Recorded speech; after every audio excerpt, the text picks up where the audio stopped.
Hi, everyone. Welcome to Conversations with Nicole. Today, my guest is Alicia Mullen, and I'm excited to have her on the show today because she'll be talking about her precious son, Michael. And Michael was diagnosed with neurofibromatosis when he was born. And so that will be the topic of our discussion today. Alicia, thanks so much for joining me. Thank you for having me. I'm really glad to have you today. This is the first time I've actually talked about this condition. So you're going to really educate me and my audience today. But first of all, I want you to tell me about Michael and the day he was born and what we're going to walk through what's happened since then. Michael was a COVID baby. He was born right in the middle of everything in April 2020. And he came 2 weeks early, was born 10 pounds. Wow. So really big, healthy boy. And he was totally fine, totally normal. Came home on time, met all the requirements at the hospital. I noticed some spots on him, just like some brown, looks like birthmarks. The doctor noticed, the spots, and he asked me about them, and I said, well, I thought they were just birthmarks, didn't really think anything about it. And he, looked over Michael and found some more that I didn't notice. And then he just leaves and comes back and says, with a paper saying, hey, I think your child has this. I've only ever seen it one other time. Wow. And so he sent us for genetic tests. And then we found out that he did have neurofibromatosis. Well, me and my husband were both tested. And we were both negative. So they determined that it was like a random one in so many 100 million kids are just spontaneously born with it. And it's on your chromosome 17. Mm-hmm. But they reassured me, everything is fine. They give you a list of things that could happen. There's no cure. But they did tell me several times, the kids with this usually don't have any issues until they're older, like puberty age. So, we just kind of stuck with that. Michael was still healthy, didn't have any issues. But so I noticed one day, we're kind of over a little bit, that one side's head looked bigger than the other side. One of the things on the list was something called like optic gliomas. It's like a tumor on your optic nerve. But they said it's like super rare to get that, or uncommon. So And when we got, if you don't mind, if you could explain to the audience exactly what neurofibromatosis is. So in my research, I just found that it's not just a single medical disorder. It says it refers to 3 conditions involving the development of tumors that may affect the brain, spinal cord, and the nerves that send signals between the brain and the spinal cord and all other parts of the body. So it's complex, is this diagnosis. So it can cause tumors anywhere you have nerve endings, inside or outside. I've seen people, covered in them, on the internet. So the spots were just a skin, and then the tumors are from within, correct? Right, but you can have them on the outside as well. But the spots just look like regular birthmarks. They're called cafe au lait spots. Okay. And they really just look like, maybe this big, this big. They vary in sizes. Sure. But if you have more than 6, it's like a cause for concern. There are many different facets of this disease, or it's really not a disease, it's a disorder, and Right. it can have multiple things to occur.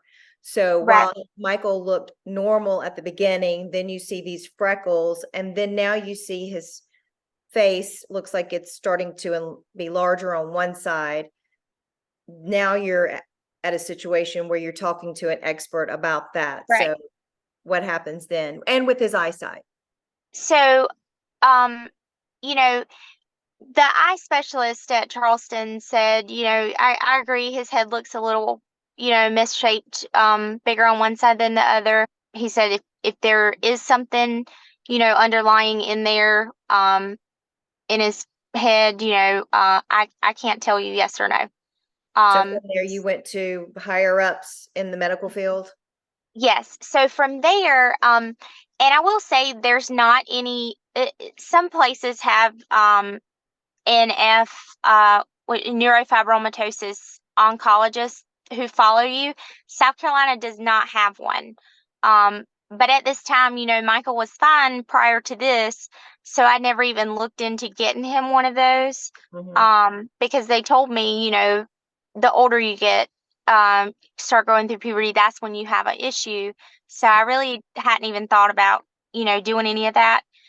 But the doctor at MUSC recommended us go see a neuro-ophthalmologist.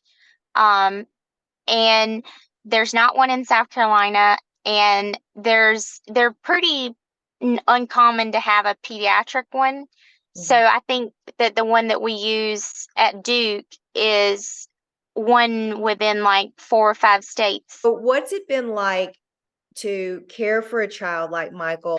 When we got sent to Duke, and they dug a little deeper, and then he got a brain cancer diagnosis, from all that going on with his head and his eyesight. Um, Things just kind of went really downhill really fast.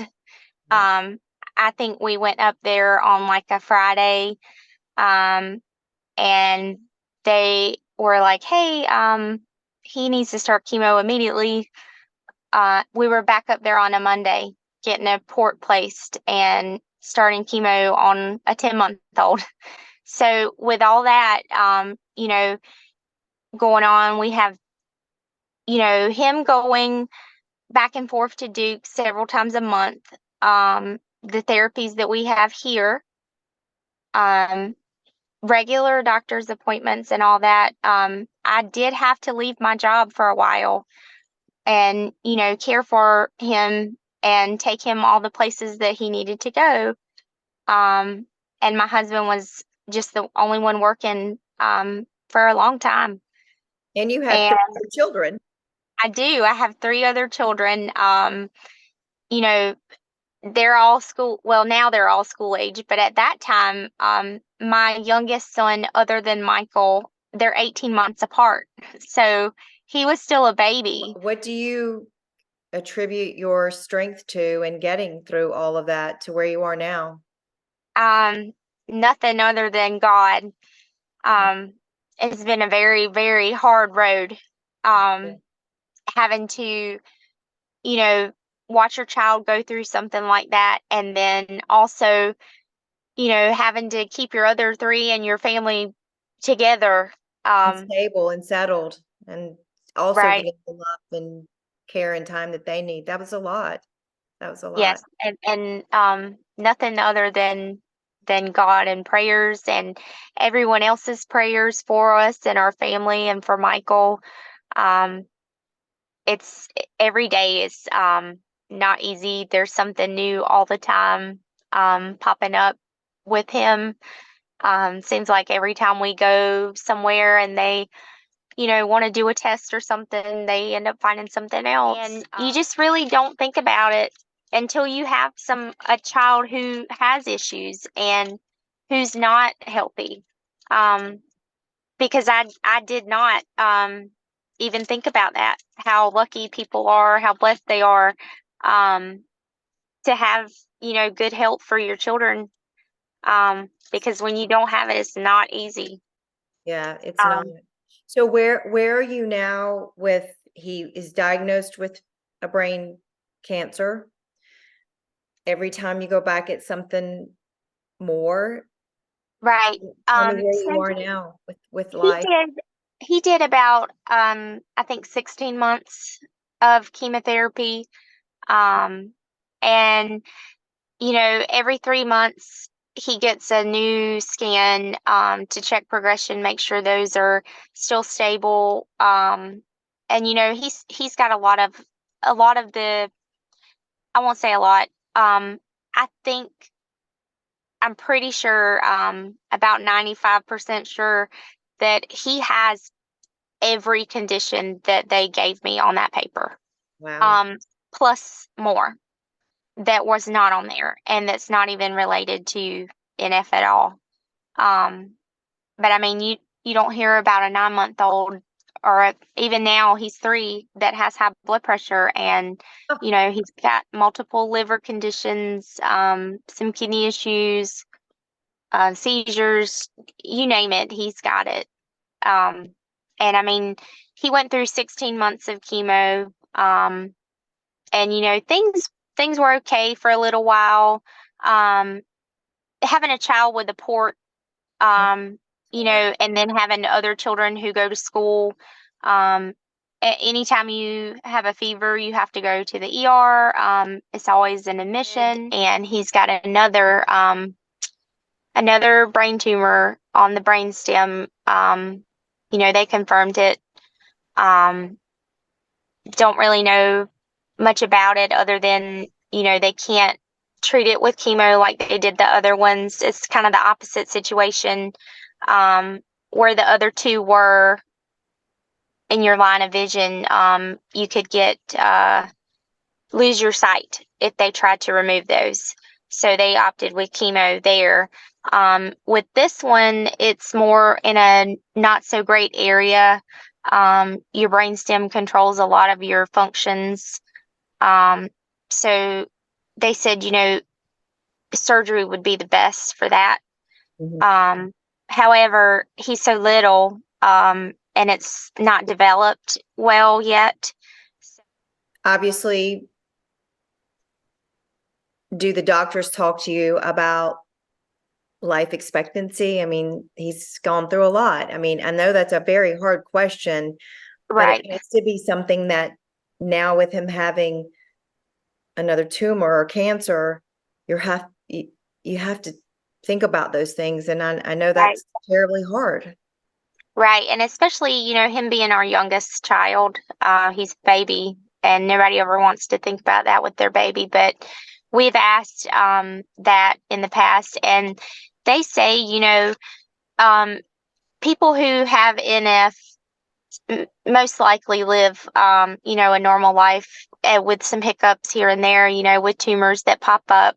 Um, and I guess really the answer is, depending on what kind of cancer it is, or what it is,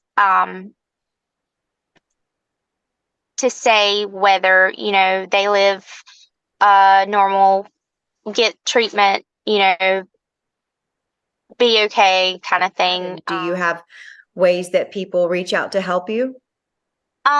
So we kind of struggle, sometimes, but somehow everything always works out. Um, we have so many people praying for us, and they donate some things sometimes. But with him working by himself for so long, things were hard. So Michael's 3. He still faces many medical challenges. What is it that you hope to share with others about your journey with Michael and your family? What do you hope they take away by sharing your story with me today? Just making people aware that there are things like that out there. If you see something on your child, don't just wait around like I did and, think, hey, it's just this, when it could be something much more serious.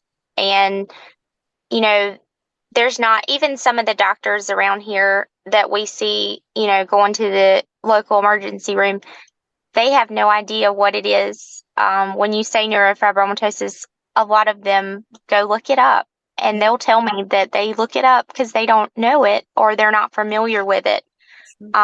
There's just not enough known about it.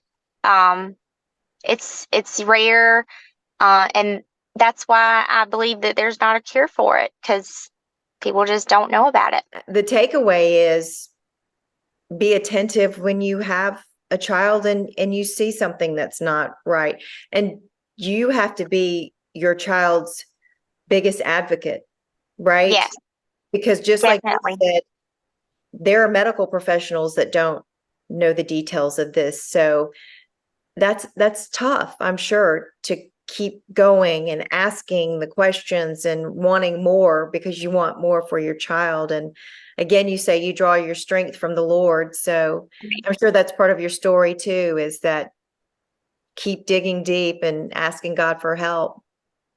Yes, there's plenty of days, probably just about every day, that I'm just wondering, why. There's plenty of times that I've been in the hospital, waiting on him to be done with something. And I meet someone down in the cafeteria whose child is, just going through something way worse than mine. And so you just never know what somebody else has going on. That's profound what you just said, because some would look at your situation and go, wow, I couldn't handle that. But look at what you're in, and then you're able to say, this person is dealing with more than I am. And then you think that's when we count the blessings, right? Yes. Yeah. We are very blessed in a lot of different ways. Michael has the perfect personality, to be dealing with something like this. He's so happy all the time. Even when he was going through chemo treatments, he'd be sick for like a day. And then the next day, just so happy, loves his life, loves going to school, loves going to church, loves, playing outside, just loves life in general. What a gift to you, right? That you could Yes, see that joy and that love of life in him, for him to be struggling with so many issues. nothing slows him down, definitely. It doesn't sound like it at all. Alicia, I want to thank you for being my guest today. As we close, are there any final thoughts that you want to share about Michael, about what he's gone through and what your family has gone through, and the hope that you have for what tomorrow will bring? Um, you know, of course I'm praying, that somebody somewhere one day will find a cure for that, um, for his disease. And just like every other disease there is, everybody wants a cure for that. I just hope that, he, well, I know he's going to do something great one day. And, everything happens for a reason. I feel like with everything going on and his spirit and everything, he's got to be here for something good. I think that the best information, the most accurate, comes from the Children's Tumor Foundation. I think it's .org, but if you just Google the Children's Tumor Foundation, that's the most accurate information out there. That's the main NF research. All that comes from that. Well, I want to thank you for being my guest today and sharing your story. I really appreciate it. Thank you so much. Yes, and that will do it for this edition of Conversations with Nicole. Until I see you again, I hope you have a great day.